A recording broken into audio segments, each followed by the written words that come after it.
Please, everyone, scoot down on the side so that everyone can find a seat. Thank you.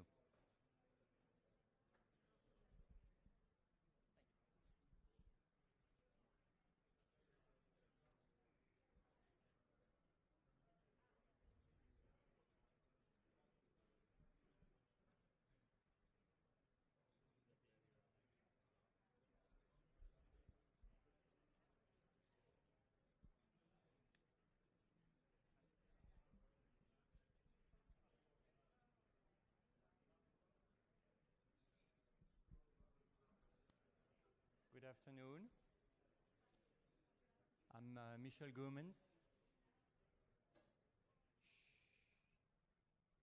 So I had the pleasure to be the chair of the Knuth Prize Committee, and in 2016 the Knuth Prize winner is Noam Nisan from Hebrew University.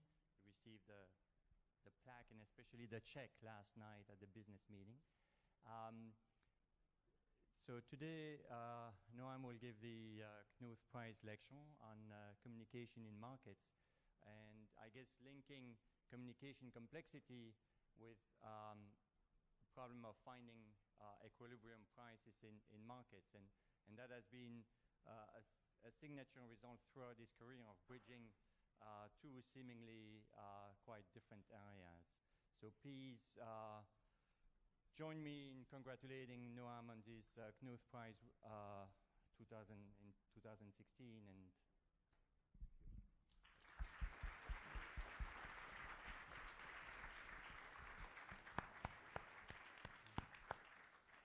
so thanks for the committee for including me, and thank you all for coming to this talk. And what I want to do is tell you a little bit about my work that tries to find communication aspects in markets, and indeed use communication complexity, the one that we know from this community, to study things that seem interesting in markets. So of course this talk is part of what's sometimes called the computational lens, which mostly this community, but other people as well, maybe 20 years ago, have figured out that really computation hides everywhere. And the kind of tools and analysis that we do to study computation may have implications to many other fields where computation hides somewhere there. It could be physics, it could be biology, it could be economics, and other areas. And so these are like two quotes from two pretty influential workshops that try to advocate this kind of idea of the computational lens, that our point of view of computation has implications to other sciences. And my talk will be an example of this, because that's what I've been doing in the last few years. Usually when people talk about the computation lens, they look at it in the standard eyes of, let's say polynomial time versus non-polynomial time. Some things are just too difficult, so they can't be happening either in the physical world or in the biological world, or maybe sometimes we just want to improve algorithms so we can analyze, larger sequences of DNA and so on. So my point of view is slightly different, and in order to actually explain what the twist that I'm trying to sell here about the computational lens, I want to go back to my graduate student studies in Berkeley, where we had two different complexity classes. Now people don't have that anymore. One of them I was taught by Mike Sipter, and the other by Dick Karp. And one was called machine-based complexity, and it was basically focused on universal computation, on Turing machines, circuits, non-determinism, randomness, and so on. The other was called concrete complexity. That's a name that's unfortunately lost, I believe, and no one uses it now, even though the things that it's studied are still talked about. And there we were talking about decision trees and comparison models and communication complexity and peer pebbling and so on.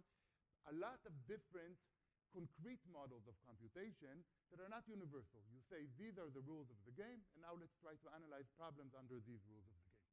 Now, of course, all the students were really gung-ho, including myself, on the machine-based complexity. Well, it was universal, and also it was completely clear that within 2 or 3 years, P versus NP would be solved, and we wanted to be the ones doing it. But as I grew older, I sort of am now much more fond of the concrete complexity approach, mostly because you can prove things there. So you have a question, there is an answer. Okay. So I'm going to talk about a specific concrete complexity measure, Yau's communication complexity measure. basically looks at the very following abstraction of a distributed situation, of a distributed computational problem. Two parties, as opposed to possibly many different parties. We know what each one of them knows. So Bob knows Y, Alice knows X. But of course, the trick is that they need to compute a function that depends on both of their inputs. And again, for simplicity, the function is going to be very simple. In general, they would need to do something based on all their inputs. And Yau's model abstracted this way. And something that's very important here is like the essence of complexity. There is a problem. There are many different protocols to solve the problem. We look at the cost of a protocol as the maximum over all possible inputs. You can also look at the average case if you wish. It doesn't matter in our situation. But the point is you have a cost for the protocol, and a problem has a complexity, which is the cost of the best protocol that solves it. This is like a kind of analysis that we take all the time for granted in this community, but it's not very natural to many other places. They just want a solution. They don't want to study how difficult it is to find a solution or something. Okay, so that's the model that I'm going to use throughout the thing. And what I want to study in it is markets, do they need to do communication? So this has been a very old theme in economic theory, that basically the market has a huge communication problem to solve. So the point is that different participants in the market, buyers and sellers and manufacturers and so on, they know their own preferences. They know what they can manufacture. They know how much they like different things and so on. And if the market somehow is supposed to reach an efficient outcome, that efficiency is a function of the preferences of all the different participants in the market. So you have an output that it depends on a distributed information, and actually getting all this information together to find the correct allocation, if you wish, the correct allocation of resources, is the main goal of the market. So that's been really a strong thread in economic theory, and especially Hayek really focused on it as a major problem of economics, actually getting the information together. And in fact, it's also been quite known that the main mechanism that normal free markets do use in order to get that is prices. So the item prices are somehow, the prices in the markets are somehow the mechanism by which the players communicate with each other, even though it's pretty vague how do these prices, where do these prices come from? And what can they do? So I want to study these kinds. So Hayek was not a very mathematical, did not give mathematical models for it, but the economists did try to formalize these notions of communication transfer, mostly the work of Horowitz, and then more details in Mountain Writer. But their formalization was not very easy to work with from a combinatorial point of view. They were considering communication of real numbers, and it's a sort of a mess because one real number, you can encode lots of different real numbers because of all these, even bicontinuous functions and so on. So that didn't work very well, although just the point of view really was extremely important and extremely influential for the rest of time. So I'm going to talk about trying to get some kind of insight about these types of questions using our communication complexity, that is Yau's communication complexity. Okay, so the first part, I'm just going to look at the basic problem, but now let us look at it in our setting, that of indivisible items. So instead of usually in markets, of course, we have quantities, and the quantities can be everything between 0 and 1, and then usually economists focus on what's called the convex economy interpretation. Everything sort of works out, and we want to look exactly in what happens and what does and doesn't work out. So our model is going to be, again, specializing again to the simplest type of market where you can find interesting things, to a one-sided market. This is called the combinatorial auction. So we're going to have one seller, which is outside the picture and outside the rest of the talk all the time. And then we're going to have n buyers that are trying to buy m items. So our seller is selling these m items, and the different n buyers are trying to buy them. Each one of these buyers has a private value for each possible bundle of items that he can get. So for example, the function, the valuation function it's called, of Alice may say that an apple is worth $3 to her, and if she gets an orange and a banana, it's worth $2, and then for every possible subset of the items, she can say how much is it worth to her, and we're counting it in money, which is another specialization assumption which makes things easy for us. And And similarly, Bob can have this kind of another valuation function for every possible bundle. And we're assuming usually what's called that these are monotone functions in the sense that if you get more items, it's only worth more. You can always throw away stuff that you don't want. And important is that these valuations are in no way linear or anything.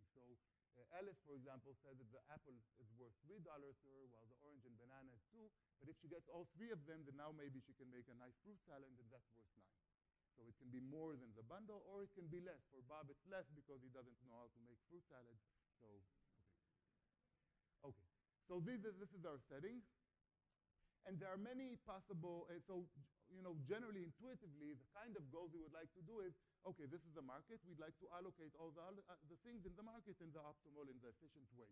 So basically, give some subset of the items to Alice and another subset to Bob, in a way that gives you something that's efficient economically, maybe, or usually, maximize the sum of the valuations of each person of the set that he gets. Okay, so there are many complexities here. We're going to start with the first one that immediately should start biting, with the fact that these valuations are exponential size objects. They're exponential in the number of items. If there are m items, there are 2 to the m possible bundles. And so basically, each person has this huge vector of 2 to the m numbers that specifies his value for each one of these. And the question is, how can we even start working with that in practice? Okay. So let's say before that, so what would an economist think would happen? So if you're an economist, you say, okay, we put these guys in the market. There's going to be some process which we don't understand, but obviously the market will converge. There is going to be some kind of market equilibrium. So the items will get prices. And at these prices, every person chooses the bundles that are optimized for him within these prices, and that would be a good allocation. Okay? So let's formalize this basic intuition in our concrete situation here. So suppose that you have prices on items. So I'm not telling you where they came from, but suppose that they came somehow from, I don't know, God. Then now you can ask, what do I, as Alice, want from this market? And what do I want? Well, I can get any possible subset S, but then I will have to pay the sum of the prices of the items in S.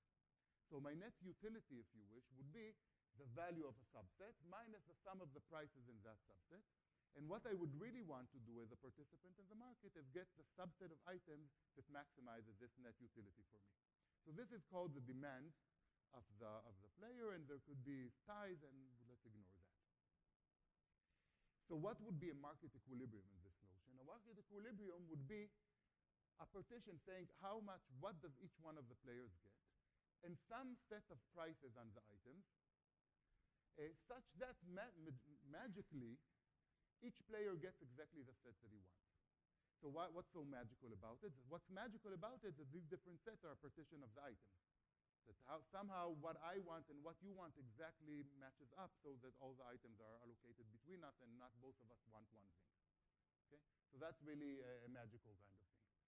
And the really nice thing about these kind of Walrasian equilibria or general equilibria is that you always have what's called the first welfare theorems, that if you can find any partition, so the prices have they came from the outside. If you can find any such equilibrium, any such partition, and any such prices where each player gets his demand, then you're immediately ensured that this maximizes social welfare, the sum of the valuation of subsets that you get.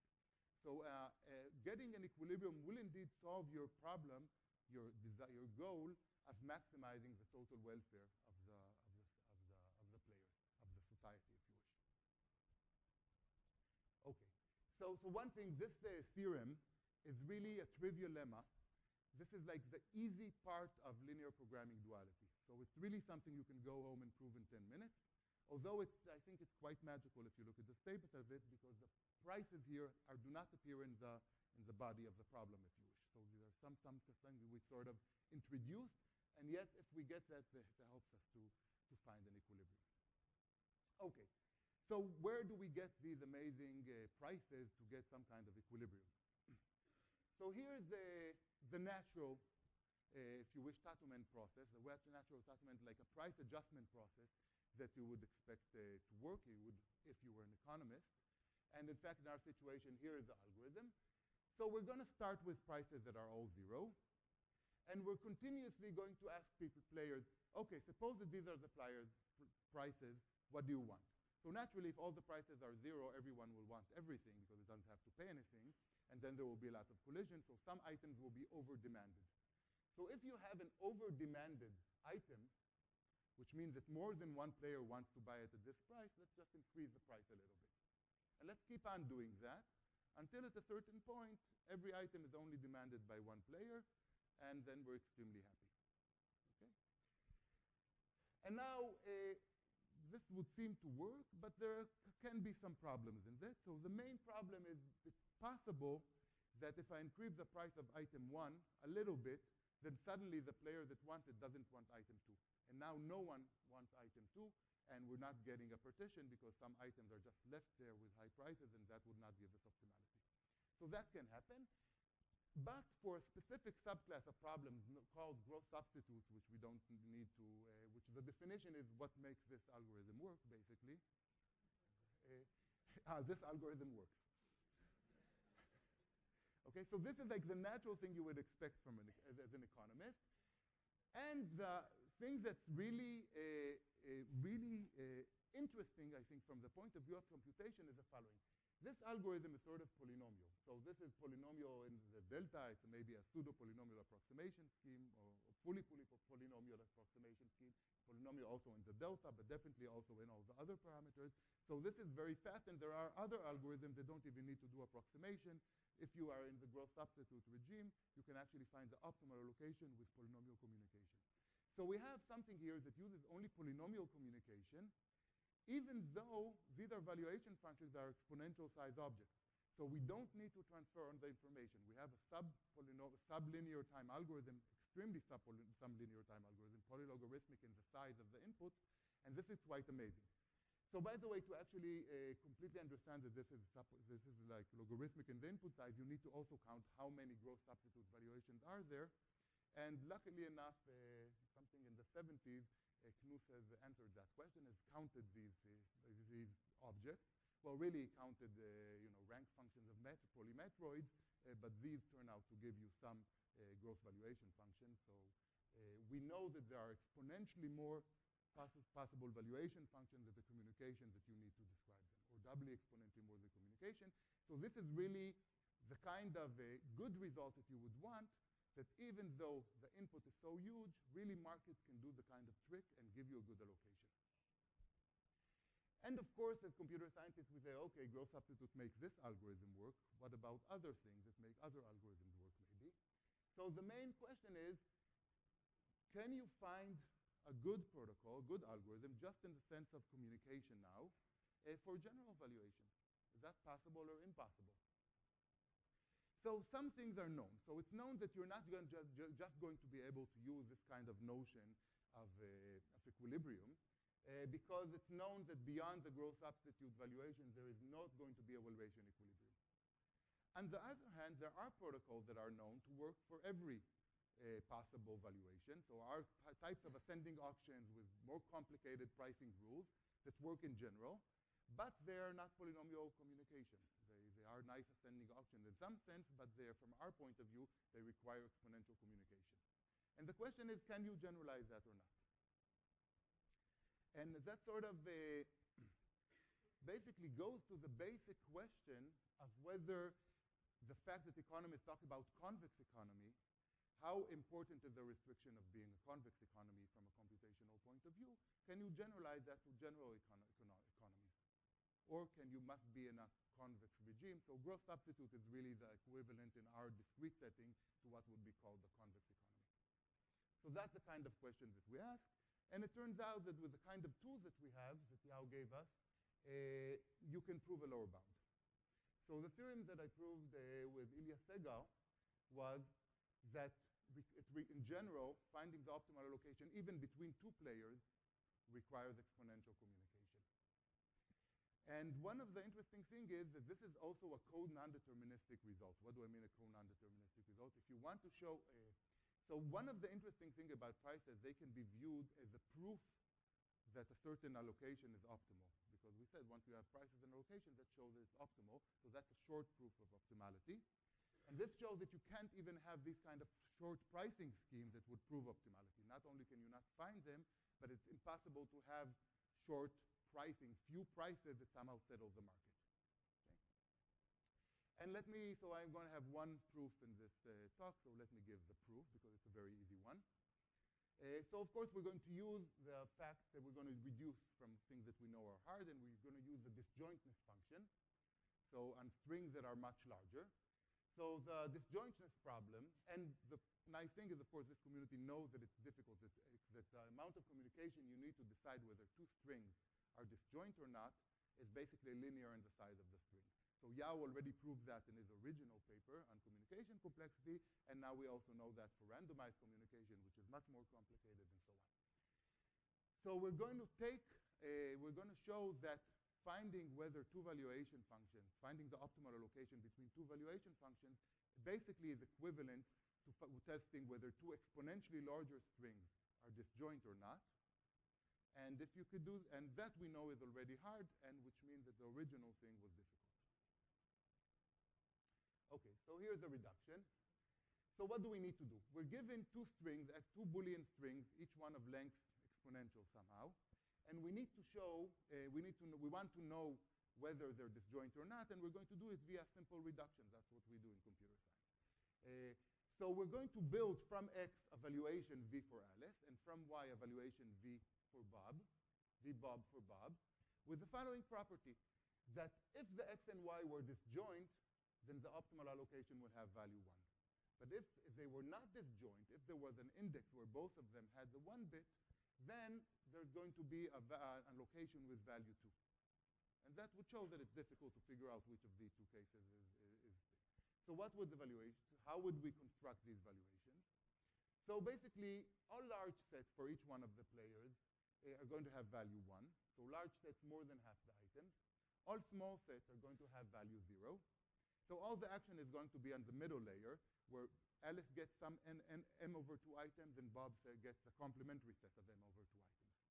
And what we want that we can find this set to give to Alice and a complementary set to give to Bob, with both of them getting value 1 rather than value 0, if and only if there was an index in X and Y that was both 1.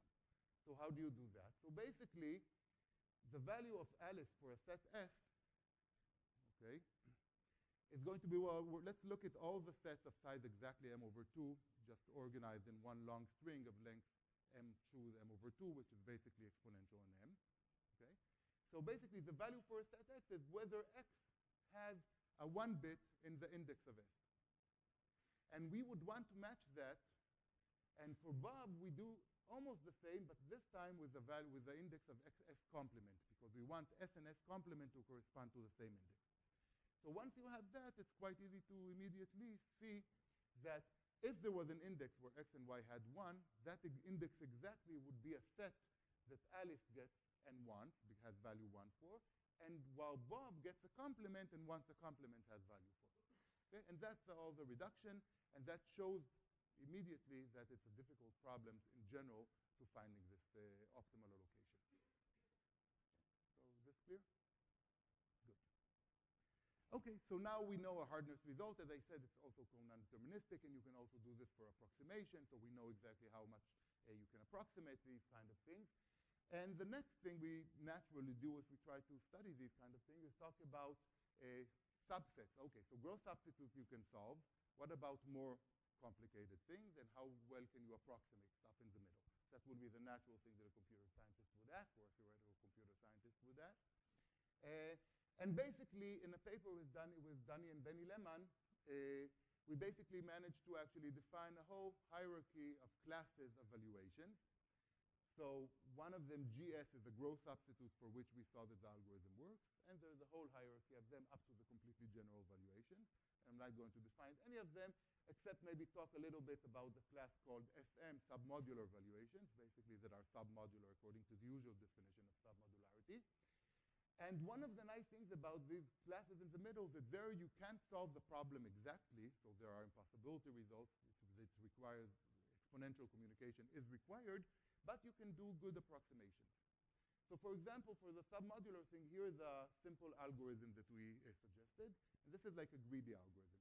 You allocate the items one by one, and whom do you give a certain item?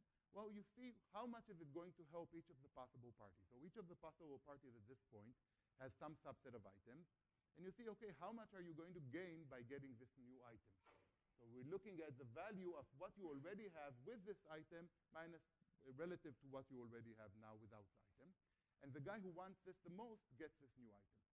So that's a very easy allocation. You can see it doesn't require lots of communication because you just ask the players how much is this item worth for you. And that gives you a true approximation, it turns out. And you can improve that, and there has been a significant amount of effort to improve these numbers, as well as understand to slightly more general subclasses of valuations. And for the whole hierarchy now, we know constant factor of approximations, and some of them we know whether they're optimal, some of them we have none tight upper, no bounds. Okay. So that's another nice thing. You can start understanding how these things work also in the intermediate ranges, where you can do partial things. Okay, so that was part one, where we only worried about the first problem, that there's too much information that each one of the players have, so how can we sort of allocate things? The next thing that I want to talk about, the next problematic situation, is the fact that in all our discussion so far, we just looked at it as an algorithmic problem. So, there are prices, and players do act according to the algorithm, and they're going to do something. But of course, in reality, these are players that are self-interested, and buyers and sellers in a real market are interested in what they can do to improve their situation. And they're not going to just, invent these prices in the market and then act according to them the way we also wanted them to do. They're going to act in some kind of rational way, where rational, the economists speak, to selfish way. So this problem has been, again, of course, economists have worried about that a lot. So once general equilibrium theory, basically the kind of analysis that understands what happens with lots of buyers and sellers and prices, and what is the equilibrium, where under the assumption that basically players react to prices but don't seek to influence prices directly. Then once that was understood, then of course lots of economists started worrying about that. In reality, players don't just react to the market prices. If they're big enough, they can influence market prices. And they will influence market prices, of course, in a way that's better for them. So both Hurwitz, who was, really started worrying about that, and so did Vickrey. And Hurwitz looked at it the following thing. So saying that, looking at the market equilibria, which means there are prices and how each one would react to the market, to the prices in the optimal way, that's basically what we want to happen. But players are not going to do that. They're not going to follow the rules. So what will they do? And in fact, Vickrey actually looked and noticed the amazing things, and monopolists, let's say, for example, do increase prices in reality more than what market equilibria would suggest that they do. And the question was, how can we now define mechanisms to take this into account?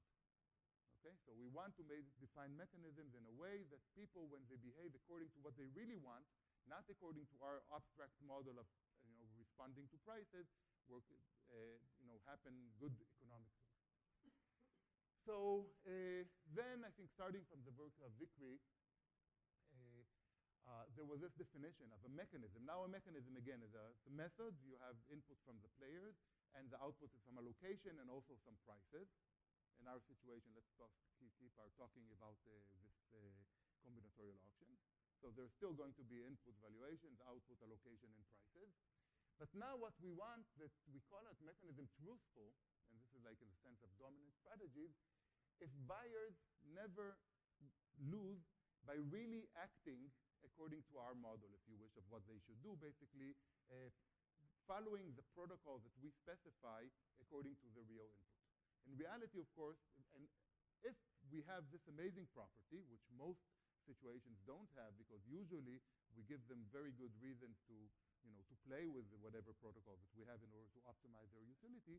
But if we have this amazing property, then we're sort of confident that as long as they're rational, which is another question, that at least they won't try to manipulate the market to their advantage, because there is no way to manipulate the market to your advantage beyond our model.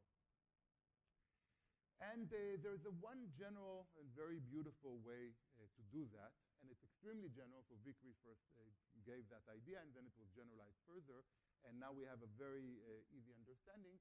basically, if you look at all the inputs from all players, maximize the total sum of valuations in your allocation. So find the optimal allocation according to what they said.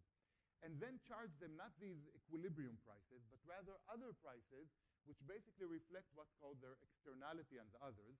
So the amount that I need to pay if I got a subset of items is calculated as follows.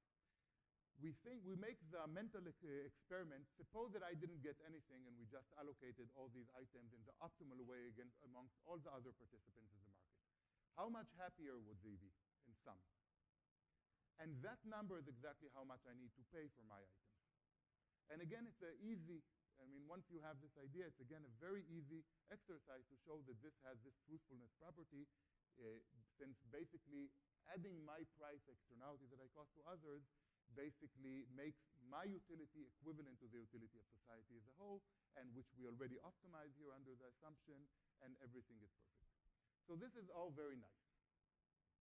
All very nice except for this approximation thing. So as we saw, there are all these classes of evaluations in the middle where we can give good approximations for the welfare, for the social welfare, for the sum of valuations. But we know that we cannot get the optimal thing. Okay? So really, the natural question would be, so let's get approximate mechanisms that are also truthful. And that would be our goal. So what would we like to do? And what is a problem that is still open, even though it was one of the original problems of the field of algorithmic mechanism design from more than 15 years ago, and it's still completely open. Can we find a mechanism for combinatorial auction, say, that is truthful, of course, because it's a mechanism, that is computationally efficient? And in this talk, I mean computationally efficient requires only a small amount of communication, but choose your efficiency, your computational model and your efficiency notion. Maybe polynomial time would be as open as this version, but we're concrete here. And has a good approximation factor. So of course it can be better than what you can do in general without any truthfulness constraint. But as we saw in all these classes and intermediate classes, you can get good approximation. So can you also get good approximation mechanisms? So you have a good approximation for that subclass. So you can ask that at many different levels in that hierarchy. And to be concrete, let's talk about the submodular evaluations that we gave an algorithm that gives a good approximation. Can you also get a mechanism with a good approximation? Okay? And that is still completely open, amazingly enough. And there's still work on that. And the latest, I think, result in that direction was presented yesterday. It's a paper by Shachar Dubzhinsky that tries to analyze really the communication complexity requirements of mechanisms as opposed to algorithms. So we don't know how to solve that. What do we know? What we can do is consider the only techniques that we have and see whether we can use that. So the only general technique that we have to produce these truthful mechanisms in what's called multi-parameter environments, that is, where each player has more than a single secret number, is what's called the VCGs that I showed. Let's optimize and charge someone their externality on the others. That's the only general technique we have, amazingly enough. So it would be extremely natural to let's optimize approximately as best as we can and charge now every person that we have is externality on the others according to our best approximation ability. And the question is, will that be truthful or not? And apparently it will generally not be truthful. So the only case that this kind of strategy of just following the VCG-like idea of charging you how much you harm the others, that is only going to work to be incentive compatible for a very special tiny class of optimization algorithms, which are called maximum in range. And maximum in range means that the algorithm, the approximation algorithm, works as follows. First, it defines some subset of possible outcomes, and then it always completely optimizes within that subset of outcomes. Okay? So if you optimize within all possible outcomes, of course, you're optimal. If you optimize within a single outcome, then it's very easy to do, but you're probably not optimal. And maybe you can find some subset of outcomes where you can both optimize over it, and the optimization over it will be some kind of reasonable approximation over for the general problem. And these are the only ones that turn out to be that will work and give you incentive-compatible mechanisms. So can you do that or not? And the answer is that you cannot do that. So Again, we're going to use communication complexity to look at that problem. And basically, the theorem is that if you look at, again, the submodular class of evaluations that we talked about, that you can get a constant factor approximation just without these incentive constraints, without truthfulness constraints. If you want to use BCG, you want to find some subset of outcomes where you always optimize against, that's not going to work. If you have small communication complexity, you're going to get a bad approximation ratio. So that's the theorem that I had with Shachar Dubzhinsky. And the basic idea is we have to look at all possible sub-outcomes, subsets of possible outcomes, and for each one of them say that either you get a good, either you have a high communication or you get bad approximation ratio. So you would need to define some kind of complexity measure for that subset of items, and we did that, and indeed we can show that if the complexity of this possible subset of outcomes is high, then it means that you're going to need lots of communication complexity. So that would be a communication complexity lower bound. And otherwise, and this is just a combinatorial analysis, you'd get better approximation. Of course, as we're used in computer science, when deterministic things don't work well, randomized things often do better. And the same thing is true here. So there are randomized mechanisms. And now we have to define what randomization is, but think about the natural kind of thing that now the algorithm uses randomness and then does an allocation. We count, let's say, things in the expectation. And then it turns out that now you can get, it's easy to get approximation mechanisms with pretty good approximation ratios and small communication. And how small a communication is not understood. So the best that we have so far is square root of log of the number of items. And it's still open whether you can get a constant factor approximation even with randomized mechanisms. And again, all these things, so I'm saying with communication complexity because this is this talk, but we have analogous problems and questions. Let's say if you just want to say polynomial time, Turing machine kind of things, or other types of concrete models.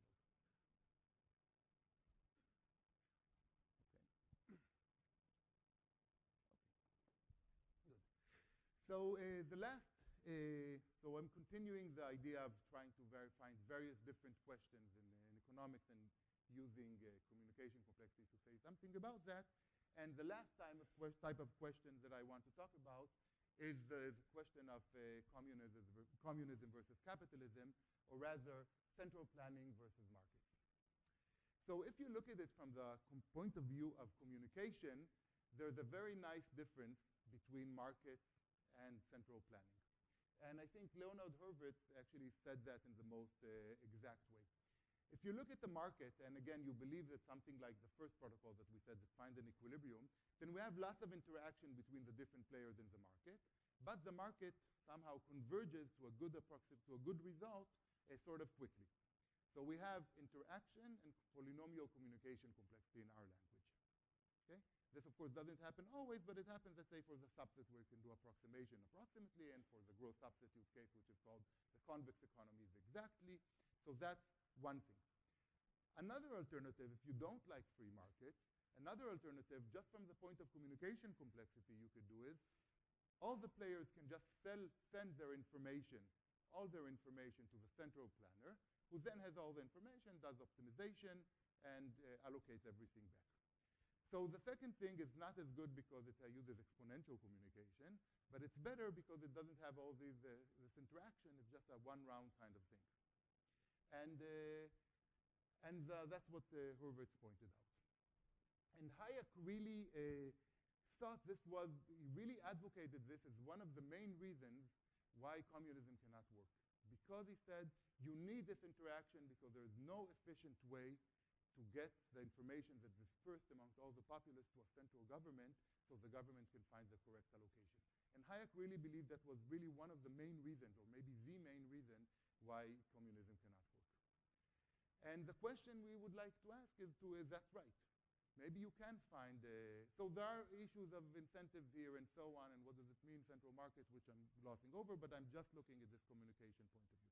Of course, there has been lots and lots and lots of debate, and there are various of market communism that you use markets in some way to opt centrally and so on. So you have interaction and you have central control of incentives.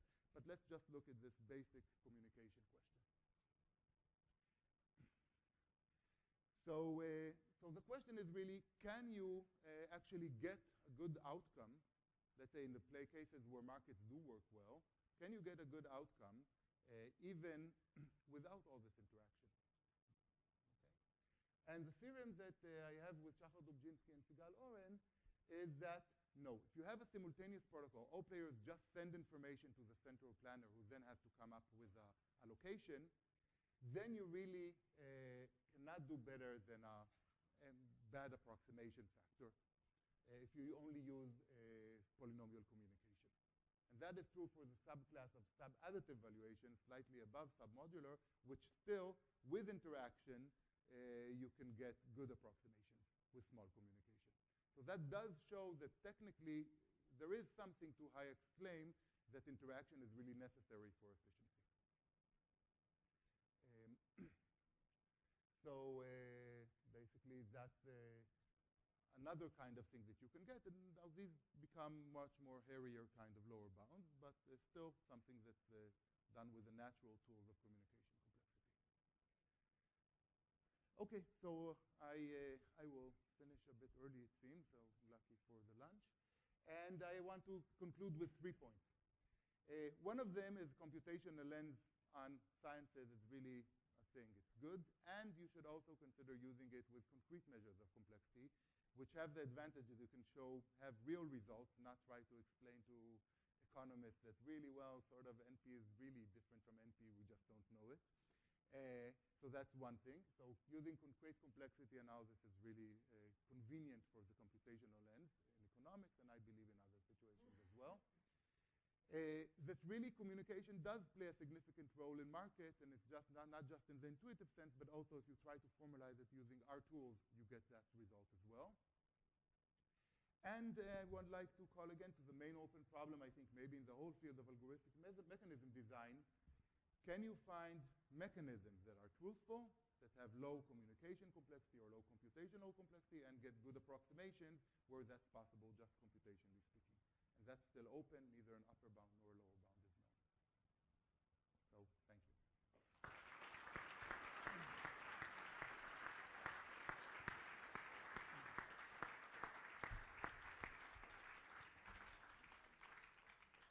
We have time for questions. David?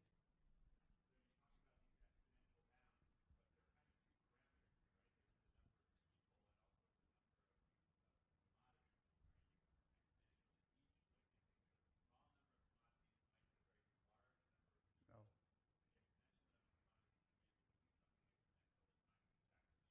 You're right. So in all the questions that I think I talked about, the exponential is only in the number of commodities.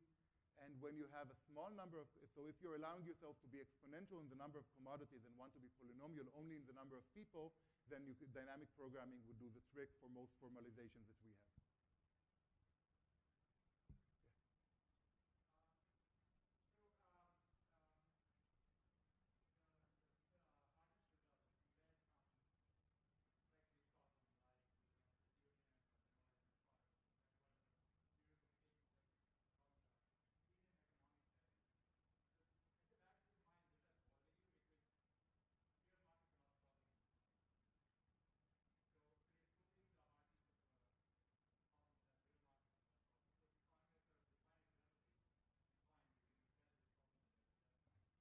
So I don't think that it's true that markets solve them. So markets solve them in certain various reality scenarios, which means there exists extra structures there. And the structure is usually really some kind of convexity.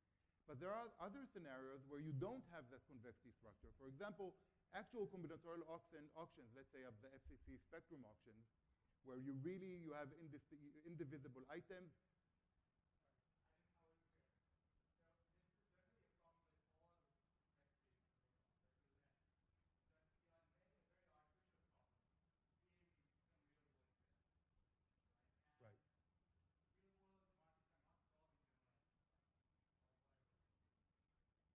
Okay, So maybe the question that you're asking is really the average case versus worst case kind of thing.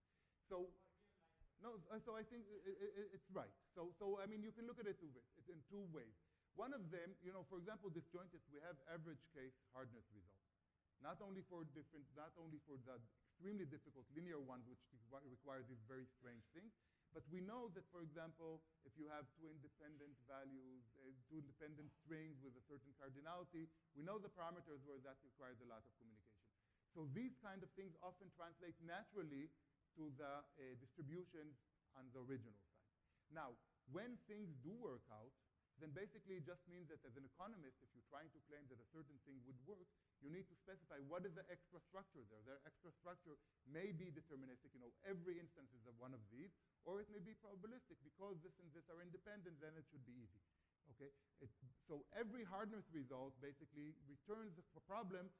If you want to say something is good, either find what is especially good in that and show it, or show that that is not the case, or otherwise, maybe it does have these problems in it. So I agree that the lower bound is never the final answer, because there are many ways to get around it, basically by changing the problem, making it easier. But that's exactly what lower bounds are good for, right? Not to give up, but rather to say what you need to do.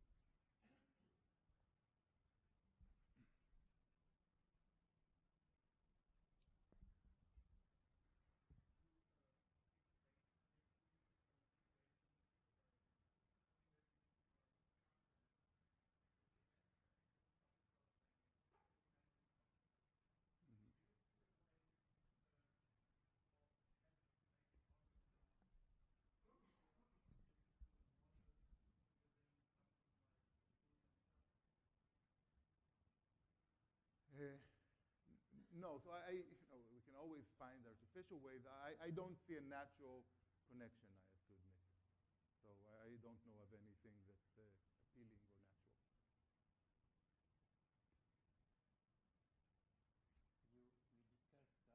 discussed polynomials versus exponential communication complexity. Specifically, like for example, this gross substitute setting, people determine what's the minimum communication complexity you need to. Okay. So